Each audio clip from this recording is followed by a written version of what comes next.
ګرانو دوستانو سلامونه نیکې هیلې مې ومنئ. نن د ښځو نړیواله ورځ ده او دا ورځ په ټوله نړۍ کې لمانځل کیږي. دا ورځ مو مبارک شه. دا ورځ د اسلامي هیوادونو په ګډون په ټوله نړۍ کې لمانځل کیږي او ټول بشریت په دې کوشش کې دي، په دې هڅه کې ده چې ښځو ته د نارینو سره مساوي حق او حقوق ورکول شي. خو یوازې زما فکر، زما د ټولنې، زما د وطن ښځو او نجونو ته ولاړې شي چې اوس زه داسې الفاظ نه لرم چې په کومه خوله هغوی ته د ښځو مبارکي ورکړم، ځکه چې دا 2 کاله کېږي چې په دوی باندې د مکتب، د زده کړې، د پوهنتون، د تعلیم دروازې تړل شوي دي او دوی ته د زده کړې حق څوک نه ورکوي.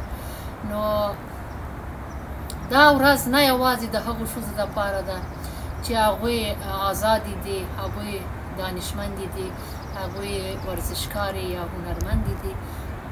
دا ورځ زما د ګران وطن افغانستان د هغه مظلومو، رنجېدلې، ځورېدلې او معصومې ښځې ورځې هم دي چې په بې عدالتۍ کې ژوند کړی دی، په مرګسالاري کې ژوند کړی دی او په ښایسته مخونو یې په بې عدالتۍ سره تیزاب پاشل سوي دي، سنګساري سوي دي او همدارنګه د خپل ازادۍ په خاطر، د خپل حق حقوق په خاطر په زندانونو کې اوس هم ژوند کوي.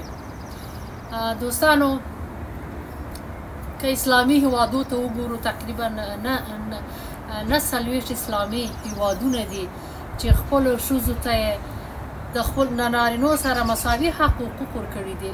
زموږ ګاونډی هیواد پاکستان ته وګورئ چې په هغه کې ښځه وزیر اعلی ده اوس. همدارنګه بنګلادیش ته وګورئ، ښځه پکې کې صدر اعظمه ده.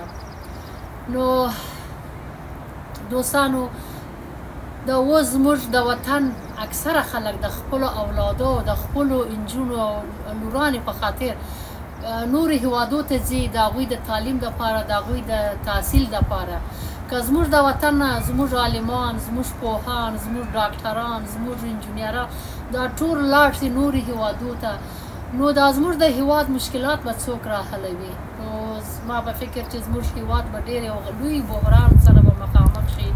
نو بیا هم زه د چارواکو نه هیله کوم چې زموږ دغه د نوی تعلیمي کال را روان دی، پسرلی را روان دی او زموږ د نجونو پر مخ دې باید دروازې د مکتب، د پوهنتونونو د کار خلاصې شي او دوی ته د حق ورکول شي چې دوی آزاد خپل ژوند وکړي، پارکو ته دې ولاړ شي، ورزش دې وکړي او په دوی باندې دې د تګ راتګ د هیڅ نوع حقوقو پابندي ونه لګول شي، ځکه چې زموږ نجونې به د ډپریشن سره مخامخ وي. دا اوس به هم وي.